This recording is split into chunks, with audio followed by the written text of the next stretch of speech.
इंदापूरच्या अजित पवारांच्या राष्ट्रवादीच्या बॅनरवरून सध्या दत्ता भरणेंचा फोटो गायब झाल्याचं पाहायला मिळत आहे। तर इंदापुरात सुनेत्रा पवारांना शुभेच्छा देणारे बॅनर्स लागलेत। यावर मात्र दत्ता भरणेंचा फोटो नसल्यानं चर्चेला उधाण आलंय। आपण पाहतोय आत्ताची ही महत्त्वाची बातमी। बारामतीच्या इंदापुरात अजित पवारांच्या राष्ट्रवादीकडून ही बॅनरबाजी करण्यात आली आहे, ज्यामध्ये राज्यसभेच्या खासदार सुनेत्रा पवार यांना शुभेच्छा देण्यात आलेल्या आहेत। मात्र त्यावरून भरणेंचा फोटो गायब झाल्यानं चर्चा सुरू झाली आहे। या संदर्भात आपण अधिक माहिती जाणून घेऊयात आमचे प्रतिनिधी सागर आव्हाडे यांच्याकडून।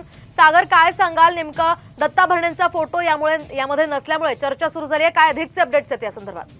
नक्की इंदापूरचे आमदार दत्तात्रय भरणे हे अजित पवार गटाबरोबर आहेत आणि सुनेत्रा पवार यांची राज्यसभेवरती निवड झाल्यानंतर कार्यकर्त्यांनी काही फ्लेक्स जे आहेत ते इंदापुरामध्ये लावलेले होते, मात्र त्यावरती दत्ता भरणेंचा फोटो नव्हता। त्यामुळे काही काळ वातावरण तंग झाल्यानंतर हे बॅनर जे आहेत ते काढून टाकण्यात आले आणि पुन्हा दत्ता भरणेंचा फोटो असलेले बॅनर जे आहेत ते लावण्यात येतील असं सांगण्यात आलं। मात्र दत्ता भरणे यांच्यावरती नाराजी जी आहे ती मोठ्या प्रमाणावरती पाहायला मिळते। त्यामुळं त्यांचा फोटो लावला नाही, यामुळे कार्यकर्ते आक्रमक झालेले पाहायला मिळाले होते।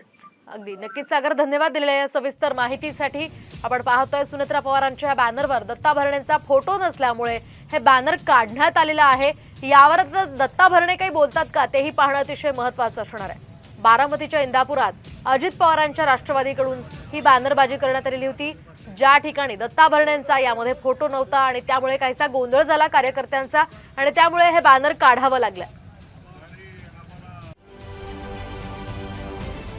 महाराष्ट्रातील सर्व बातम्यांचे विश्वासार्ह व्यासपीठ, सकाळच्या सर्व सोशल मीडिया प्लॅटफॉर्मला लाईक, फॉलो आणि सबस्क्राईब करा। तसंच सर्व नोटिफिकेशनसाठी बेल आयकॉन प्रेस करायला विसरू नका।